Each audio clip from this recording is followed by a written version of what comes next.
వాక్యమే నా దగ్గర రండి మీ దగ్గరికి వస్తాననేది.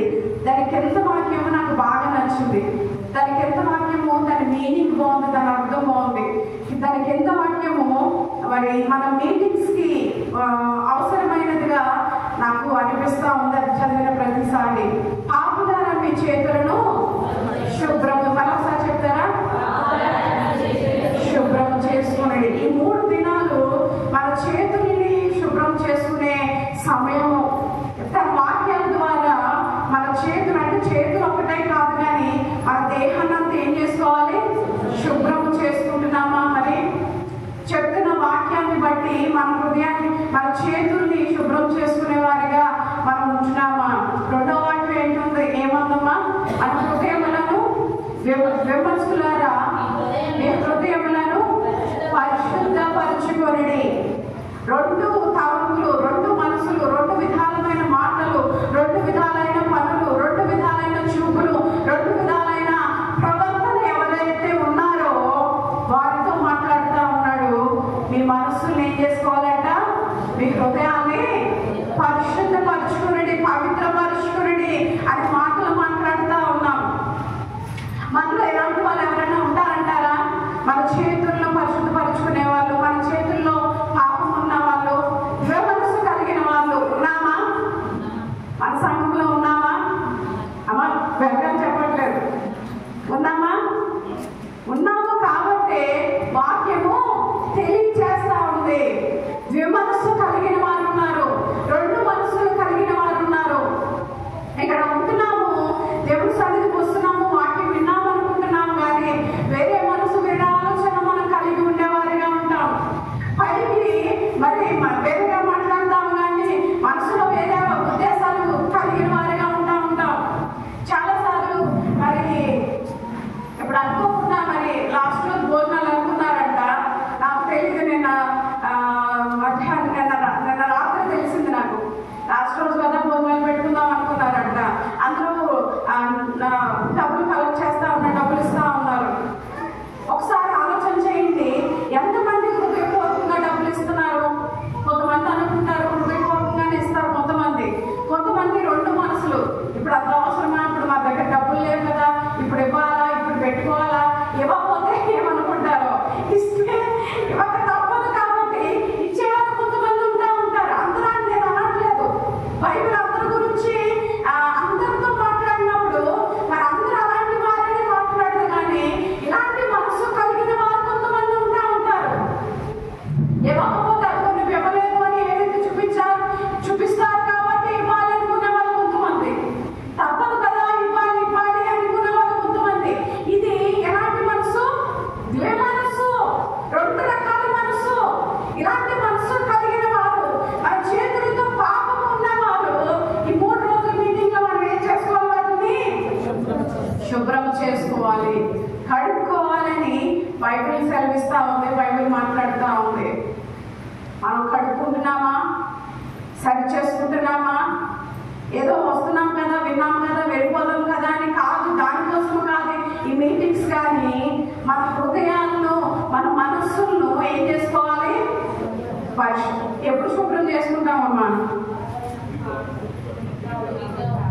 కదా? మీరు గిన్నెలు కడుగుతున్నారు ఇంట్లో రోజు, ఎప్పుడు కడుగుతారు?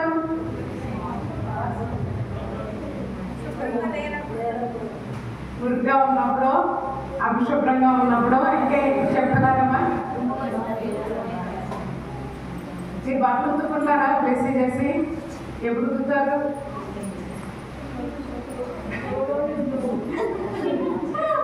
ఎప్పుడు ఉతుకుతారు? మీన్స్ మురికైనప్పుడు ఉతుకుతాం కదా. వాళ్ళు ఇంకా శుభ్రంగా ఉతకడం కోసం ఆ కుంకుడుకాయ రసంతో ఉతుకుతారు వాళ్ళ బట్టలు. మామూలు మనం సబ్బుతో ఉతుకుతాం కానీ వాళ్ళు ఏం ఉతుకుతారు? దేనితో ఉతుకుతారు? కుంకుడుకాయ రసంతో బట్టలు ఉతుకుతారు. అంతకుముందు మనం తలకేం పెట్టుకునేవాళ్ళం? కుంకుడు రసం పెట్టేవాళ్ళం కదా. అది మంచిదేనా? మంచిదే. దానికి అట్లకి వెళ్తే ఏమైతుంది? ఎక్కడ ఉపయోగించాలి అక్కడ ఉపయోగించాలి కుంకుడు రసం కదా. తలకే ఉపయోగించాలి, కళ్ళు చూసామంటే ఏమైతుంది? మంటపడుతుంది. ఆ కుంకుడుకాయ రసం కళ్ళలో చిన్నప్పుడు మీరు వాడారనుకుంటున్నా, అందరూ వాడే ఉంటారు. చిన్నప్పుడు కళ్ళలో పడితే ఎంత మంట వచ్చే నటుడికే తమ తలస్నానమే వద్దని ఏడ్చే వాళ్ళు కూడా చాలా రోజులు ఉంటా ఉన్నారు. అది మంట అయినప్పటికీ, కంట్లో పడితే మంట అయినప్పటికీ తలకు చాలా మంచిది. వాక్యం కూడా మంచిదే, కానీ ఎలా తీసుకుంటున్నాం? ఎక్కడ వాడాలో అక్కడ వాడు. తలకు వాడాల్సి తలకు వాడు. అది కంట్లో పడితే మంటే పుడుతుంది. వాక్యము ఎలా తీసుకోవాలో అలా తీసుకోవాలి. మంచి మనసుతో తీసుకుంటున్నావా? చాలాసార్లు అదే వాక్యాన్ని ఇదిగో నా గురించి చెప్పినా, నా గురించి అందరూ ఎవరు వాక్యం చెప్పినా అనుకుంటారు ఇదిగో ఇది నా గురించి. అంటే వ్యక్తిగతంగా మంచిగా కాదు. మంచిగా తీసుకోవడం చాలా తక్కువ, చెడ్డగా తీసుకోవడం చాలా ఎక్కువ. అది నా గురించే చెప్పారనే ఇలా తీసుకోవడం వల్ల అది మంచి వాక్యం మంచిదైనప్పటికీ అది నీ దగ్గరికి వచ్చేసరికి ఏమైతుంది? చెడ్డగా మారిపోతా ఉంటది. వాక్యాన్ని ఎలా తీసుకునేవారుగా ఉంటున్నాం? వాక్యాన్ని తీసుకునే విధానం ఎలా ఉంటా ఉంది? శుభ్ర ఈ వాక్యము నన్ను శుభ్రపరచుకోవడానికే దేవుడు నాతో మాట్లాడుతున్నాడు కదా. ఇప్పుడు పాయింట్ మిస్ అయిపోయింది. మా మురుగుగా ఉంటేనే శుభ్రం చేసుకుంటాం, అంతే కదమ్మా. జూలి కట్టుతారు కదా మట్టి గిన్నెలు. మళ్ళా మేము అన్నం పెట్టుకున్నప్పుడు ఏం చేసుకున్నప్పుడు ఏం చేస్తామో తెలుసా? మళ్ళా దాన్ని ఎందుకు సరిగా వదలకపోతే తెల్ల మనుషులు, లేకపోతే తెల్లగా ఏమన్నా కనబడతారు, మురికైనా కనబడతారు, కడగడానికి ఇష్టపడతాం. మరి మీటింగ్స్ మనకి ఎందుకు ఇచ్చాడు దేవుడు? మనం ఎందుకు పెట్టుకుంటున్నాం? మన మనసులో మురికాయని ఒప్పుకుంటావా? నిజంగా ఒప్పుకుందాం. నిజంగా ఒప్పుకునేవాడు దేవుడు ఖచ్చితంగా ఆశీర్వదిస్తాడు. మన జీవితాలు మురికైంది, మన హృదయాలు మురికైంది, మన చేతులు పాపంతో నిండిపోయింది. ఇదిగో రెండు మనసులతో మనం ఉంటా ఉన్నాం, రెండు స్వభావాలతో మనం ఉంటా ఉన్నాం. కాబట్టి ఈ మీటింగ్స్ ద్వారా దేవుడు వల్ల మనం కలగాలని, మనం పరిశుద్ధపరచాలని, మనం పవిత్రపరచాలని ఈ మీటింగ్స్ పెట్టి ఉండగా మనం దాన్ని ఉపయోగించుకునే వారంగా ఉన్నామా? వాడుకునే వారంగా ఉన్నామా? చెప్తున్న ప్రతి మాటను బట్టి మనం సరి చేసుకునే వారిగా ఉండేవారిగా ఉన్నామా అనేది పరిశీలన చేసుకుంటూ మరి ఉన్నారని నేను నమ్ముతా ఉన్నాను. ఎందుకంటే అయిపోయినాయి, ఇంకా ఉండాలి అని చెప్తా అనుకున్నాను. ఉండాలి అని దానికి టైం ఉందా? ఇంకా మనకి లేదు, అయిపోయింది. కాబట్టి ఉన్నారు అనుకుంటున్నాను నేను. 2 దినాలు అయిపోయినాయి. ఈ రోజు రాత్రితో మన ప్రార్థనలు ఇంకా ముగుస్తూ ఉన్నాయి. కాబట్టి ప్రతి మాటను బట్టి నా జీవితంలో ఏం నేర్చుకున్నాను ఒకసారి పరిశీలన చేసుకోండి. ఇప్పుడు ఈ ప్రార్థన అయిపోయి ఇంటికి వెళ్ళిన తర్వాత ఏ వాక్యానికి నేను ఏ డెసిషన్ తీసుకున్నాను, ఏ వాక్యం నా హృదయానికి తాకింది, ఏ వాక్యం ద్వారా నన్ను నేను సరి చేసుకున్నాను, ఇలాంటి ఆలోచన ఒక్కసారి కలిగి చేయండి. దేవుడు ఖచ్చితంగా దేవుడు ఇంకా మిమ్మల్ని దీవిస్తాడు, ఆశీర్వదిస్తాడు. వాక్యంలోకి వెళ్ళిపోదాం. లూకాసు సువార్త 23వ అధ్యాయము 39వ వచనం చూద్దాం. లూకాసు సువార్త 23వ అధ్యాయము 39వ వచనము. వేయబడిన ఆ నేరస్తులలో ఒకడు ఆయనను దూషించుచు, నువ్వు క్రీస్తువు కదా, నిన్ను నీవు రక్షించుకొనుము, మమ్మును కూడా రక్షించమని చెప్పాను. ఈ రోజు నేను చెప్పాలనుకుంటున్న వాక్యం అంశం ఏంటంటే దూషించడం గురించి మాట్లాడాలని ఆశపడతా ఉన్నా. దూషించేవారు ఎలాంటి వారు, లేకపోతే దూషించడం వల్ల ఎలాంటి పరిస్థితులు మనకు ఎదురొస్తా ఉంటాయి, ఎలాంటి వారిని మనం దూషిస్తాము, ఇలాంటి కొన్ని విషయాలు నేను పంచుకోవాలని ఆశపడతా ఉన్నాను. దేని గురించి అమ్మ ఈరోజు మనం మాట్లాడుకుంటుంది ఈ పూట? మళ్ళీ ఒకసారి దూషించడం గురించి మాట్లాడుతా ఉన్నాం. మొదటిగా మనం చూస్తా ఉన్నాం, సిలువలో మరి యేసు ప్రభు వేలాడుతా ఉన్నప్పుడు ఇరు ప్రక్కల ఇద్దరు వ్యక్తులు కనబడతా ఉన్నారు, ఇద్దరు దొంగలు కనబడతా ఉన్నారు. వాళ్ళు కూడా అదే పరిస్థితుల్లో ఉంటా ఉన్నారు, వాళ్ళు కూడా సిలువ వేయబడే పరిస్థితుల్లో ఉంటా ఉన్నారు. అలాంటి పరిస్థితుల్లో ఒక దొంగ అంటా ఉన్నాడు, ఇదిగో నిన్ను నువ్వు కాపాడుకుని మమ్మల్ని కూడా కాపాడొచ్చు కదా అని దేవుని ఆ మాట అన్నాడు. అది దాని పక్కన ఏముంది? దూషించటము. ఏంటన్నది? నిన్ను నువ్వు కాపాడుకుని మమ్మల్ని కూడా కాపాడొచ్చు కదా అని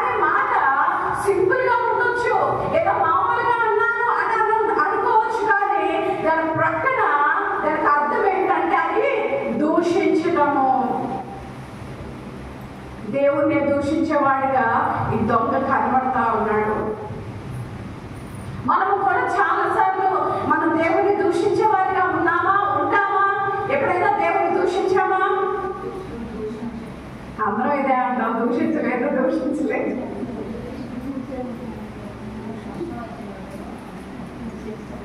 ఖచ్చితంగా మనం కూడా ఏదో ఒక సందర్భంలో దేవుని దూషించేవారిగానే ఉంటాం, దేవుని హేళన చేసేవారిగానే ఉంటాం. ఎలాంటి సందర్భంలో అంటే, ఏదైనా మనకి కష్టంలో ఉన్నప్పుడు, అనారోగ్యంలో ఉన్నప్పుడు, బాధలో ఉన్నప్పుడు, నన్ను ఎందుకు స్వస్థపరచలేదు, నీకేం నేను అన్యాయం చేశాను, నేను రోజు ప్రార్థన రావట్లేదా, రోజు బైబిల్ చదవట్లేదా, నన్ను ఎందుకు ఎలాంటి పరిస్థితిలో ఉన్నాను అని అనుకున్నారమ్మా? ఎవరైనా అనుకున్నారా లేదా? వెనకాల ఎవరు మాట్లాడితే చదువుతున్నారా లేదా నాకు అప్పుడు కనిపించట్లేదు. ఇదే లైట్ ఏమన్నా చేసావా? ముందే తెలిసిపోయింది అయినా సరే నాకు అనిపిస్తాడే, నాకు సైట్ ఉందిలేండి, దూరం సరే కనబడతాం, మరీ కనబడకుండా ఉంటుంది కానీ కనబడుతుంది, కొంచెం తక్కువ పడ్డ. అందుకే సరే, అలాంటి పరిస్థితులు మనకి ఏదో ఒక సందర్భంలో ఉంటాయి, వస్తాయి. అంటే దానికి అర్థం ఏంటి? దేవుణ్ణి దూషించామనే. ఈ దొంగ కూడా అదే అంటా ఉన్నాడు, ఇదిగో నిన్ను కాపాడుతున్నా, మనం కాపాడొచ్చు కదా అనే దూషణ దేవుని మీద వేస్తా ఉన్నాడు. అది మేలు జరిగిందా మన దొంగకి? చెప్పాలి, మేలు జరిగిందా? జరగలా. మేలు పొందుకునేవాడిగా మనం చూస్తా ఉన్నాం, దేవుని రాజ్యాన్ని పొందుకోలేని వాడిగా మనం చూస్తా ఉన్నాం. అదే వేరే దొంగ ఉంటాడు, నువ్వు ఎందుకు అలా మాట్లాడుతున్నావు, నువ్వు ఎందుకు అలాంటి మాటలు మాట్లాడగలుగుతున్నావు, మనం ఏ స్థితిలో ఉన్నాము, ఎలా ఉన్నాము, మనం తప్పు చేశాం కాబట్టి ఇది మనకి తగ్గిందే. చాలాసార్లు ఈ మాటను మనం ఒప్పుకుంటామా? చాలా తక్కువ మంది, చాలా తక్కువ సందర్భాలు ఈ మాటను మనం వాడుతూ ఉంటాం. అయ్యో నేను నిజమే, నేను తప్పు చేశాను, ఇది నా తప్పే అనే ఒప్పుదల ఎప్పుడు ఉంటుంది? ఎవరికి ఉంటుంది? ఎంతమందికి ఉంటుంది? ఎలాంటి పరిస్థితుల్లో ఉంటుంది? ఒప్పుకుంటావా? ఈ దొంగ ఒప్పుకుంటా ఉన్నాడు, అయ్యో ఇది మనకు తగ్గిందే, అయ్యో నువ్వు రాజ్యం దోచినప్పుడు నన్ను కూడా హాయిగా పడక మీద పడుకుని చెప్తున్నాడా కదా? పడక మీద పడుకుని మంచిగా హాయిగా ఉన్నప్పుడు చెప్పట్లా, భయంకరమైన అందులో సిలువను వేలాడుతూ బ్రతుకుతాము చచ్చిపోతాము కూడా తెలియదు, ఆ చచ్చిపోతామని నిర్ధారణ అయిపోయింది కూడా, ఇక బతికే ఛాన్స్ లేదు. అలాంటి సందర్భంలో అంటున్నాడు, అయ్యా నీ రాజ్యంలో నన్ను కూడా. ఎవరు మేలు పొందుకున్నారు?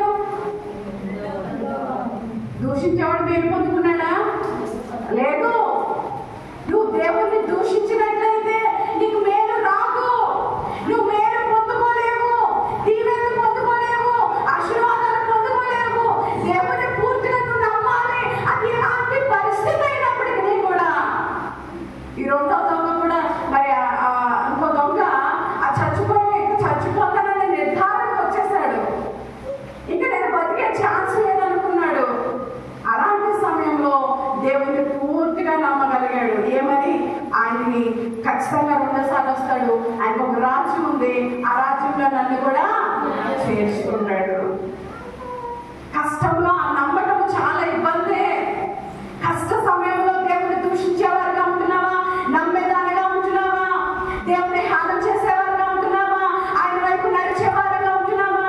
ఆయన నమ్మే ప్రవర్తన, జీవితం, మాటలు మనలో కనబడుతున్నాయా లేవా? ఒకసారి పరిశీలన చేసుకుంటావా? మొదటి దొంగలా దూషిస్తున్నావా, లేదా ఆయన పూర్తిగా నమ్మగలుగుతున్నావా? ఇంకో దొంగ నమ్మేది పరుపు మీద పడుకుని కాదు కదా, అన్ని బాగున్నప్పుడు కాదు. అలాంటి సమయంలో ఇక్కడ నేను చచ్చిపోతాను అనుకున్న సమయంలో ఎలాంటి కోరిక ఉంటుంది ఎవరికైనా? బ్లెస్సింగ్ చేసి ఎలాంటి కోరిక ఉంటుంది? ఇంకొంతసేపట్లో నేను చచ్చిపోతున్నానమ్మా, నీ ఆఖరి కోరిక ఏంటంటే ఏం కోరుకుంటాం? అంటే ఇప్పుడు దేవుని పరంగా చెప్పొద్దు ఎవరు, ఈ మామూలుగా చెప్పండి, ఏం కోరుకుంటాం? మమత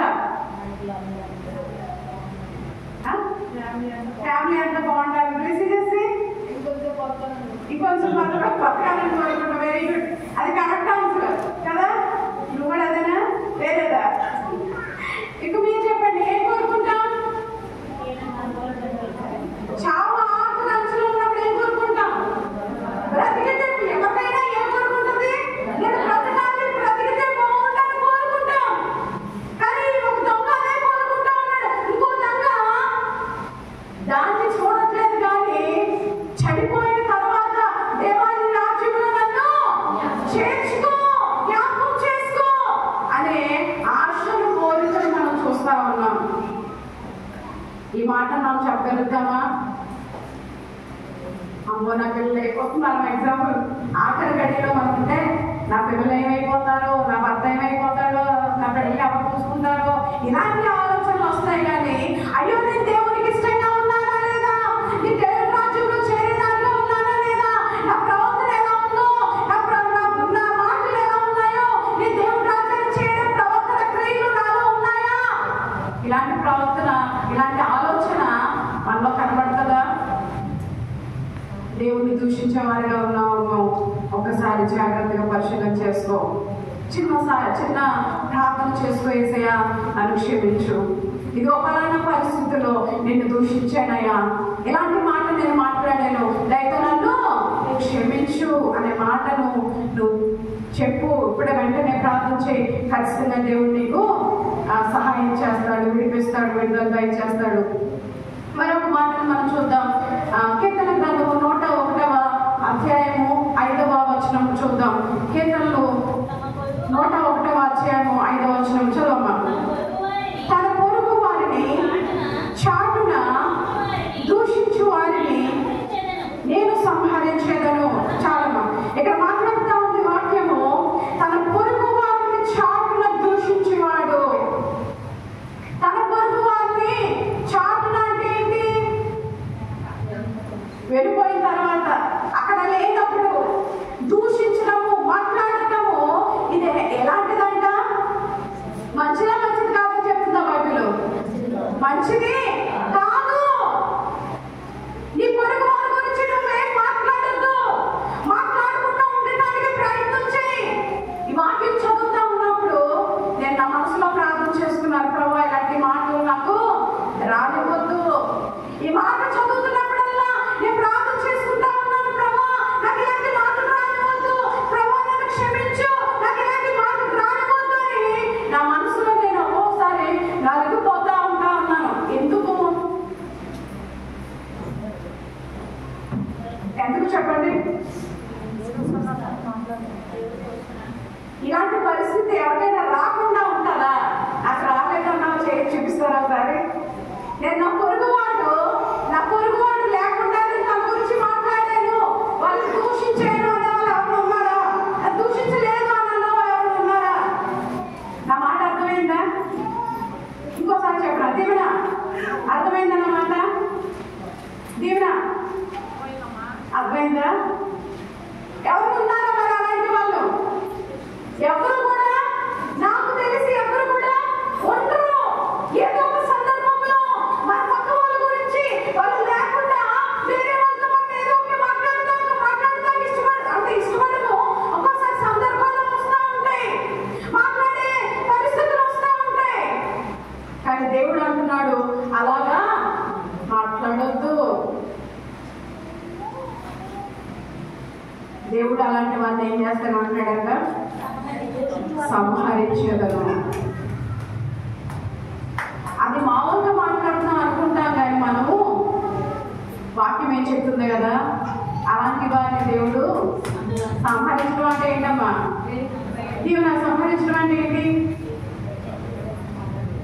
దీవెన మాట, పెద్దమ్మాయి మాట, వారి మాట తొందరగా అర్థం కావు మీన్స్ మెల్లిగా మాట్లాడతారు వాళ్ళు. మమత సంహరించడం అంటే తెలీదా? ఇంకా చదవండి. సౌజన్య సంహరించడం అంటే ఏంటి? ప్లేస్ చేసి మీకు అసలు తెలియదు. ఓకే, ఇంకా మీరు రకాల బలవంతాన్ని సంహరించడం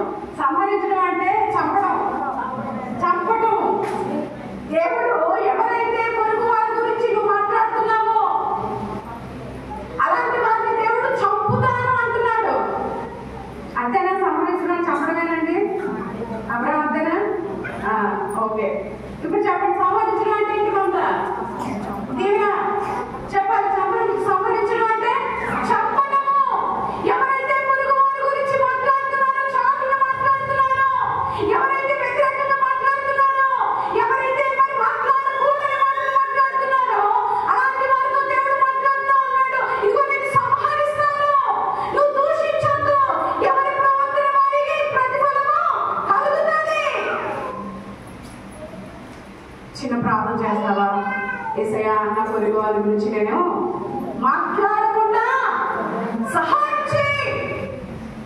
ఆ మాట్లాడే పరిస్థితి వచ్చినప్పటికీ మాట్లాడకుండా నాకు సహాయం చేయి. మేము ఎక్కువ సార్లు ఎలా మాట్లాడతామంటే, ప్రిన్సి ఇక్కడికి వచ్చి వాక్యం వినడానికి వచ్చావు కదమ్మా, ముందుకు వచ్చి బ్లెస్సింగ్ చేసి అక్కడికి కూర్చుంటున్నాను మీరు, ముందుకు కూర్చొని వాక్యాలు వినండి, దయచేసి వాళ్ళు మాట్లాడదు.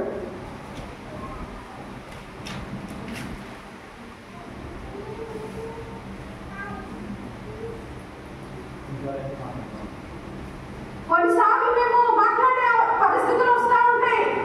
ఎలా వస్తాయంటే, ఎవరి జీవితంలోనైనా కష్టం ఉన్నప్పుడు, నష్టం ఉన్నప్పుడు, లేకపోతే కొన్ని సమస్యల నుంచి బయటకు వచ్చినప్పుడు, ఇలాంటి పరిస్థితుల్లో ఉండేవాళ్ళు ఇలాంటి పరిస్థితులకు వచ్చారని చెప్పినప్పుడు మేము వారి గురించి మాట్లాడాల్సిన పరిస్థితులు వస్తూ ఉంటాయి చాలాసార్లు. అది మేలు కొరకే కానీ కీడు కొరకు కాదు. మనము దేని కొరకు మాట్లాడుతున్నాం? ఎవరిని దూషిస్తున్నాం? నేను చెప్పాను కదా, వాళ్ళు నీకు పనికి రాని వారిగా కనపడొచ్చు కానీ దేవునికి పనికొచ్చే వారిగా ఉంటుండొచ్చేమో. ఒకవేళ వారు నిజంగా పంపించేసి ఉండొచ్చు. నువ్వు చెప్పడం వల్ల నువ్వు వారిని శిక్షించగలుగుతావా? దేవుని మొదలైన నేర్చుకో. వారి గురించి మాట్లాడకుండా ఉండటానికి నేర్చుకో. నీ పొరుగు వారిని చాటున ఏమి మాట్లాడటానికి వీడు చెప్పాలి గట్టిగా. ఇంకోసారి ఏంటి వీలు లేదు? అదొకసారి దేవుడా, నా పొరుగు వారి గురించి నేను చాటున మాట్లాడకూడదు. అది మాట్లాడటం కాదు, దూషించడము. అలాంటి వారిని దేవుడు సంరక్షిస్తాడు, సంహరిస్తాడని మాటలు దేవుడు మాట్లాడుతూ ఉన్నాడు. సరి చేసుకుంటావా? సరిదిద్దుకుంటావా? ప్రతిరోజు ప్రార్థన చేయడానికి ప్రయత్నించే ప్రభువా, నా పొరుగు వారి గురించి నేను మాట్లాడకుండా నా నోటిని కాల్చేయ, నా నోటిని పరిశుద్ధపరిచేయ. నీ మాటలు రావాలి నాకు. మనకి ఎలాంటి మాటలు రావాలని బయట చెప్తుంది? ఉపయోగకరమైన మాటలు, సరిచేసే మాటలు, సరిదిద్దే మాటలు రావాలి తప్ప దూషించే మాటలు రాకూడదు. ఎలాంటి మాటలు వస్తున్నాయి మనకి? ఎలాంటి వారి గురించి మనం మాట్లాడటానికి ఇష్టపడతా ఉన్నాం? మాట్లాడద్దు. ఈ రోజు నుంచి ఎవరి గురించి మాట్లాడద్దు. ఒక మనిషి గురించి మాట్లాడితే దేవుడి మాట చెప్తుంటే, సేవకుల గురించి మాట్లాడితే ఎలా ఉంటుంది? ఇంకా ఘోరంగా ఉంటుంది, ఇంకా భయంకరంగా ఉంటుంది. అది మీకు కనపడకపోవచ్చేమో, నోటితో నేను అనేస్తున్నాను అనుకోవచ్చేమో, కానీ అది మీకు నష్టానికే తప్ప మేలు కాదు. ఎందుకు ఇలా చెప్తున్నారు? ఎందుకు అలా అన్నారు? ఎందుకు అలా అడిగారు? ఎందుకు ఇలా అంటున్నారు? ఎందుకు ఇలాంటి మాటలు చెప్తున్నారు? ఏంటిది అని అనుకున్నామంటే అది నీకు నష్టమే తప్ప మేలు కాదు. పరిశీలన చేసుకుందాం. మరొక మాటను చూద్దాం. 62వ కీర్తన 4వ వచనం చూద్దాం. కొంచెం నేను తొందరగా ముందుకు వెళ్ళిపోవాలని ఇష్టపడతా ఉన్నాను. 62వ కీర్తన 4వ వచనము 2 లైన్ నుంచి చదవరా. అతని ఔన్నత్యము నుండి అతని పడద్రోయుటకే వారు ఆలోచన చేయుదురు. అబద్ధమాడి వారికి సంతోషము. వారు తమ నోటితో శుభవచనములు పలుకుచు అంతరంగములో దూషించుదురు. కొంతమంది ఉంటారంట, అలాంటి వారు ఏం చేస్తారంటే పైకి మంచిగా మాట్లాడుతున్నట్టు నటిస్తారంట. అమ్మా ఏం కాదులే, అంత బాగుంటుందని చెప్తారంట, కానీ లోపల ఎలా ఉంటుందంట? నీకు ఇంతే అవ్వాలి, నీకు భలే జరిగింది, నేనే చూడాలనుకుంటే నీకు ఏదైనా జరిగితే చూడాలనుకుంటున్నాను, అబ్బా నా కోరిక, నా ఆశ తీరిపోయింది. నిజంగానే ఉంటారు ఇలాంటి వాళ్ళు. ఇప్పుడు ఇక్కడ ఏది చెప్పినా మన సంఘంలో కూడా అలాంటి వారు ఉన్నారు కాబట్టి దేవుడి మాటలు ఇస్తున్నాడు. నమ్మిన వాళ్ళకి చెప్తామా? హల్లెలూయా, హల్లెలూయా.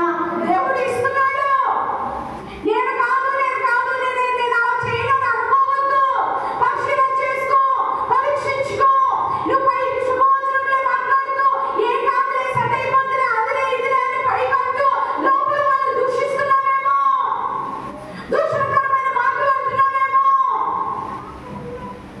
జాగ్రత్త. ఇలాంటి పరిస్థితుల్లో నువ్వు ఉంటే దేవుడు క్షమాపణ అడుగు. నువ్వు మాట్లాడే శుభవచనములు, నువ్వు మాట్లాడే మాటలు హృదయపూర్వకంగా మాట్లాడటానికి ప్రయత్నం చేయి.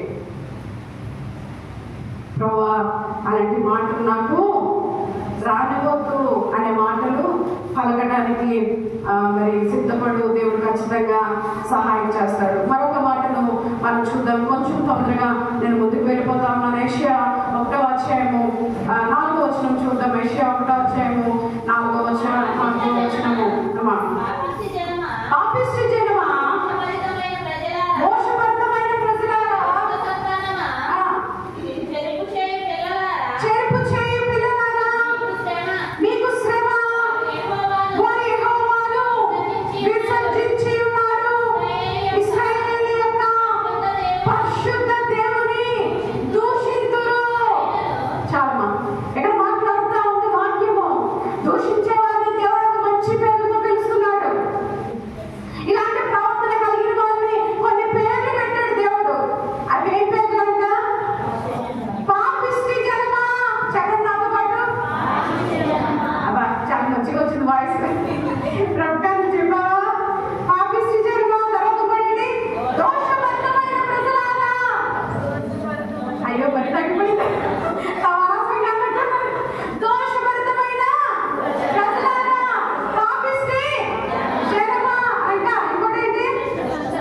దుష్ట సంతానమా, చెరుపు చేయు పిల్లలారా, మీకు శ్రమ. ఎందుకో తెలుసా?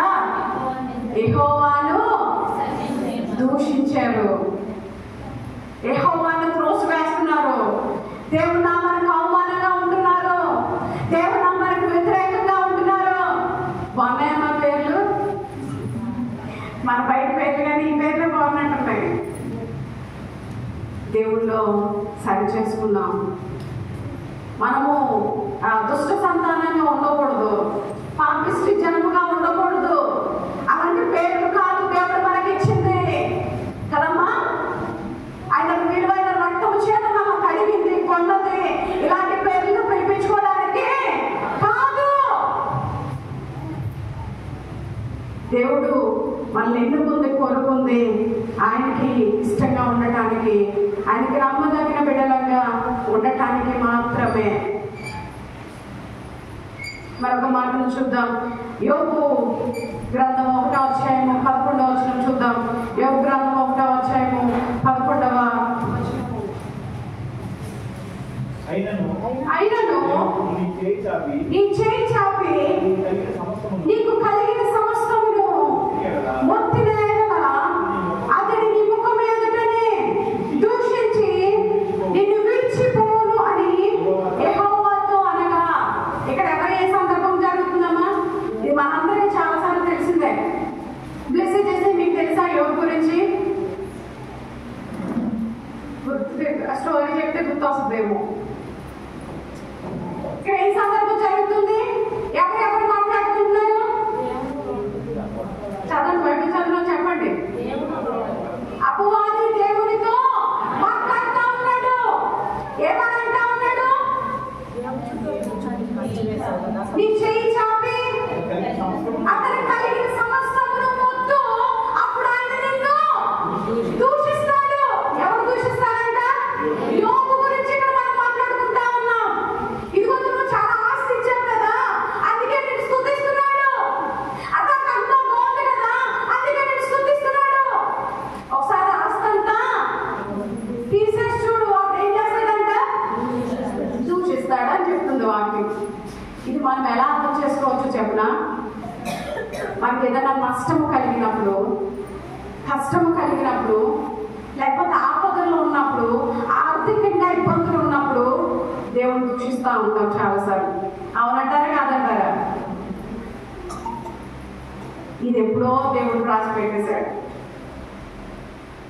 యోబు సాతానికి తెలిసే, సాతాన్ని ఎక్కడ పడేయాలో సాతానికి బాగా తెలుసు.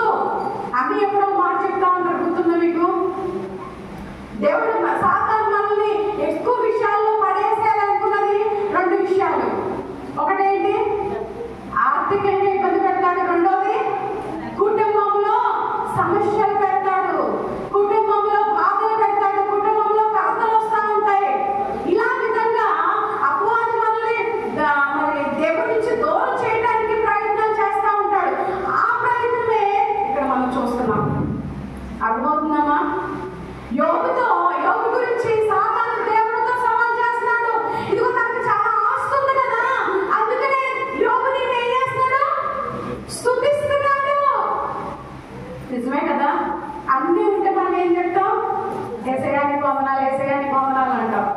నీ దగ్గర ఒక 1000 రూపాయలు ఉంటే సంతోషంగా 10-20 వేస్తావు.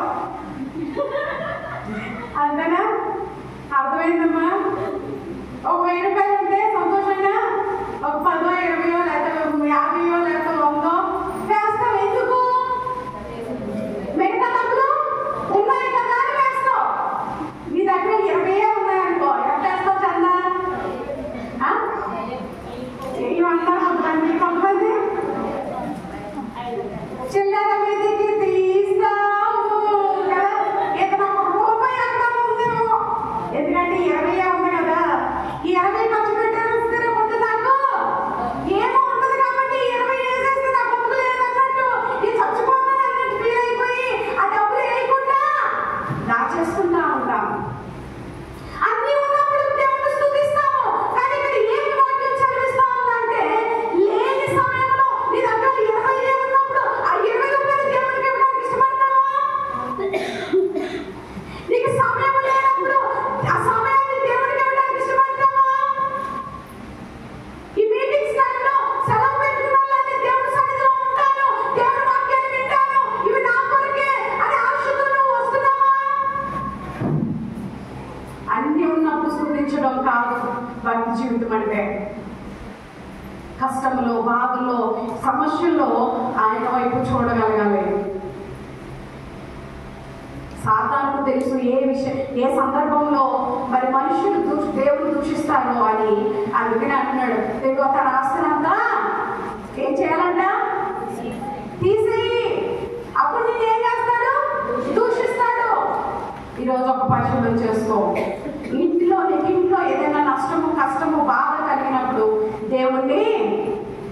దేవుణ్ణి దూషించకూడదు. దేవుని దూషించొద్దు. ప్రార్థన చేయ, ప్రభువా నన్ను బట్టేనేమో అని ప్రార్థన చేయడం నేర్చుకో, అంతేగాని దేవుణ్ణి దూషించొద్దు. మరొక మాటను చూద్దాం. 2వ అధ్యాయం 5వ వచనము. అదే యోబు గ్రంథము 2వ అధ్యాయం 5వసారి నువ్వు చేయి చాపి అతని ఎముకను అమ్మా ఇంకొకసారి నువ్వు చేయి చాపి అతని ఎముకను అతని దేహమును ఒత్తిలేదలా అతని ముఖం ఎదుటనే దూషించి నిన్ను విడిచిపోవును. ఫస్ట్ సవాల్ ఏమి ఇచ్చాడమ్మా యోబుకి? ఆస్తి అంతా పోగొట్టేసి అప్పుడు నిన్ను దూషిస్తాడు అంటాడు. ఇక 2వ సవాల్ ఏమిస్తున్నాడంటే అతని పిల్లల్ని పిల్లైనా ఏముందట? ఆరోగ్యం గురించి మాట్లాడుతూ ఉన్నాడు. తన అక్కడికి ఆరోగ్యాన్ని మరి తీసివేయి, అనారోగ్యం ఇవ్వు, అప్పుడు నేను ఏం చేస్తాడు? చూసారా, ఇది కూడా మన జీవితాల్లో ఉంటాయి చాలాసార్లు. ఏదైనా భయంకరమైన వ్యాధో లేక అనారోగ్యం వచ్చి మంచం మీద ఉన్నప్పుడు, ఏంటి ప్రభువా నాకు ఈ పరిస్థితి, అందరూ బాగానే ఉన్నారుగా, నాకే ఎందుకు వచ్చింది అంటే మిగతా కూడా మీ బాధలాగే పడగలని అనుకుంటానే అంటా ఉంటాం, కోరుకుంటా ఉంటాం చాలాసార్లు. అమ్మవారికి తెలుసు నీకు అనారోగ్యం వచ్చినప్పుడు, నీకు బలహీనతలు వచ్చినప్పుడు, వ్యాధులు వచ్చినప్పుడు, రోగాలు వచ్చినప్పుడు మనం ఏం చేస్తామంటే దేవుణ్ణి దూషించేవారిగా ఉంటాము. ఈ రోజు నుంచి అలాంటి దూషణ రానివ్వద్దు. రానివ్వకుండా జ్ఞానము కలిగి ఉందాం. 9వ వచనంలో చదవమ్మా. అతని భార్య వచ్చి వదిలివేయుదువా? దేవుని దూషించి మరణము కమ్మరేను. ఇంకొక దూషణ మనం చూస్తా ఉన్నాం. అమ్మ ఫస్ట్ దూషణ ఏం చెప్పారు? ఉన్నాయి వెళ్ళిపోయినా.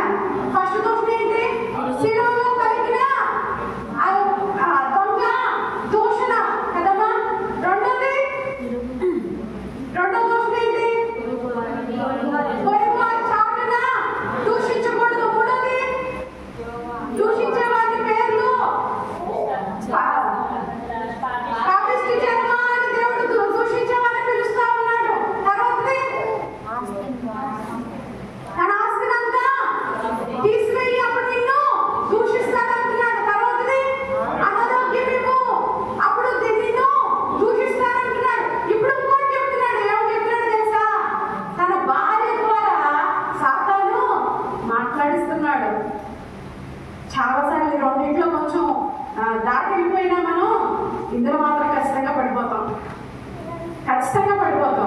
ఇది మాత్రము అపవాదం వేసే గట్టి వల, ఇది మాత్రము అపవాదం వేసే ఒక పెద్ద వలలాగా. ఏంటో తెలుసా? ఈ కష్టం ఎందుకు వచ్చిందో, లేకపోతే బాధ ఎందుకు వచ్చిందో, లేకపోతే ఇది ఎందుకు వచ్చిందో అని కొంచెం దిగులుగానే ఉన్నాం అనుకో, వెంటనే వస్తుంది సారా వచ్చి అంటది, ఇంకమ్మా ఈ బాధ నీకు, రోజు నువ్వు ప్రార్థన చేస్తున్నావుగా, రోజు నువ్వు బయట చదువుకున్నావు కదా, అయినా నీకు ఎందుకు వచ్చింది ఇది? అప్పుడు మనకి లేనిపోని ఆలోచన. నిజమే కదా?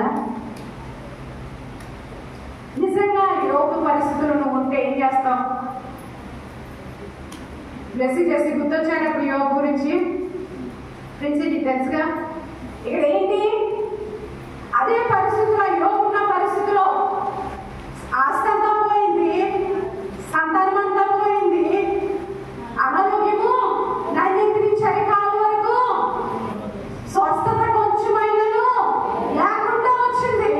అలాంటి పరిస్థితిలో ఉన్నప్పటికీ కూడా దేవుల్లో మరి ఎక్కడ దూషించకుండా ఉన్న స్థితిలో ఉన్నప్పుడు తన భార్య చెడ్డా ఉంది, ఇంకెందుకు దేవుడా దేవుడా అంటున్నావు, ఇంకేముందని దేవుడా దేవుడా అంటున్నావు, ఆస్తుందా, పిల్లలున్నారా, ఆరోగ్యం ఉందా, ఏముందని ఇంకా దేవుడా అంటున్నావు. ఏం చేయాలంట? దేవుణ్ణి దూషించి మాట చచ్చిపో, ఇంకెందుకు నీ బతుకు కదా. మనుషులు ఎలాంటి మాటలు మాట్లాడుతున్నప్పుడు మనకి ఎలా ఉంటుంది? బలం వచ్చేస్తుంది, బూస్ట్ బలం వచ్చేస్తుందన్నమాట. నిజమే కదా? ఏం చేశాడు దేవుడు నాకు? లేదంటే నమ్మకంగా ఉన్నాను దేవుడికి, నాకు ఎందుకు ఈ నష్టము, ఎందుకు ఈ కష్టము అని మనం ఇంకా ఇష్టం వచ్చినట్టు ఏవేవో మాట్లాడుతూ ఉంటాం. ఈ విషయాలు మేము చాలాసార్లు ఎదుర్కొన్నది ఎలాంటి పరిస్థితుల్లో తెలుసా? అమ్మాయి పని ఎలా చేయకూడదు, ఇది చెయ్యొద్దు అన్నాం అనుకో, ఎవరో ఒక అమ్మ చెప్తుంది, ఏం కాదు చెయ్యి. పడ్డావా లేదా? చేశారా లేదా? ఎవరు మాట వింటున్నావు? ఎవరు దూషించినట్లు? అది దేవుని దూషించినట్లే. ఒకవేళ యోబు తన భార్య మాట విని దేవుడిని దూషిస్తే ఎవరు దూషించినట్టు? దేవుడిని దూషించినట్టే. ఒకవేళ మేము ఏదైనా పని ఆమె ఇలా చేయకూడదు, ఇలా చెయ్యి అని చెప్పినప్పుడు నువ్వు ఒకవేళ మమ్మల్ని త్రోసివేస్తున్నావు అంటే, మా మాటను త్రోసివేస్తున్నావు అంటే ఎవరిని దూషిస్తున్నట్టు చెప్పాలి. పంపించేస్తాను, అయిపోతుంది. ఎవరు దూషిస్తున్నట్టు? దేవుడిని దూషిస్తున్నట్టు. గమనించగలుగుతున్నావా? నువ్వు మనుషులు త్రోసివేస్తున్నావు అనుకుంటున్నావేమో, మనుషులను దూషిస్తున్నావు అనుకుంటున్నావేమో, కానీ దేవుని దూషిస్తున్నావనే జ్ఞాపకము ఉంచుకోవాలి. యోగుకి 3 భయంకరమైన పరిస్థితులు ఎదుర్కోగలిగాడు. ఒకటేంటి? ఆస్తి, ఆరోగ్యము,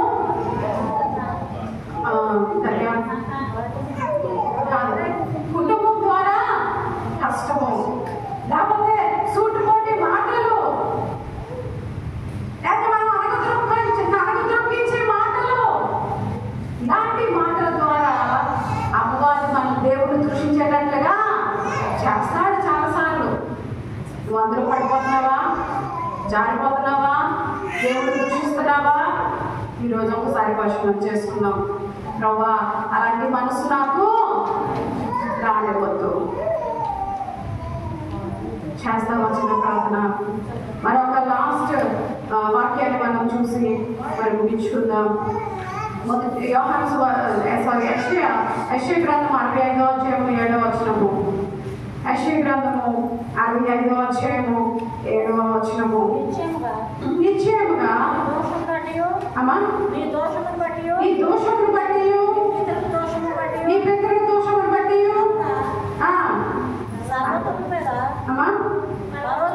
పర్వతం మీద ధూపం వేసిన దానిని బట్టి నన్ను దూషణ దాన్ని బట్టి మొట్టమొదట ఒడిలోనే వారి ప్రతీకారం కొలిచిపోయాను. వారి ఒడిలోనే ప్రతీకారము కొలిచిపోయును. నువ్వు దూషించే దాన్ని బట్టి ప్రతీకారంగా నీ ఒడిలోకి ఏమొస్తుంది? ఏమొస్తుందంటమా? దూషణ. ఏంటది నీ ఒడిలోకి? ప్రతీకారము. ప్రతీకారము. నువ్వు చేసిన దానికి ప్రతీకారం వెంటనే నీ ఒళ్ళో వేసేస్తాడు దేవుడు.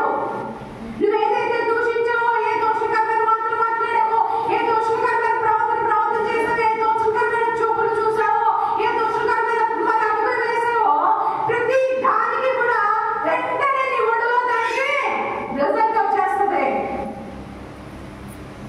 నువ్వు అది పొందుకోకూడదనే దేవుడు మాట్లాడుతూ ఉన్నాడు.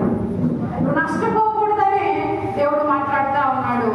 సరి చేసుకుంటావా? సరిదిద్దుకుంటావా? లోపడతావా?